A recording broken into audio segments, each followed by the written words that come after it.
السلام عليكم ورحمة الله وبركاته البنات، كي دايرين؟ لاباس عليكم؟ بخير هانيين البنات. انا جيت وجبت معايا الجديد، شي حاجة اللي هي زوينة بزاف بزاف بزاف. واحد المحل في الطريق ديال الصنوبر، تبارك الله الله اكبر. ميزة اركان. سمحوا لي تبارك الله، عنده ديكشي روعة روعة روعة روعة، ديكشي تبارك الله خيالي، داكشي اللي يعجبكم. وتبارك الله أثمنة في المستوى، تبارك الله عليه، إنسان مخلّق مؤدّب تبارك الله، ما شاء الله عليه. يا ربي تحفظوه ويحفظ جميع المسلمين يا ربي يا ربي.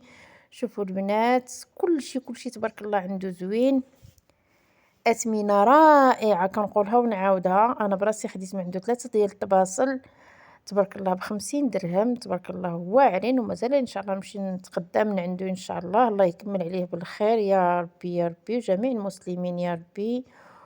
وكنتمنى من الناس الآزرو يمشيو يزوروا هاد المحل، تبارك الله فيه كلشي زوين، كلشي رائع، كلشي تبارك الله. أي حاجة تعجبكم وكتشوفوا هادي وترجع تعجبكم الأخرى، تبارك الله. وشي سطول هاد الحمام دابا ناخدهم من عنده نشاركهم معاكم، زوينين بزاف البنات، كيتطواو وكيوليو صغيورين.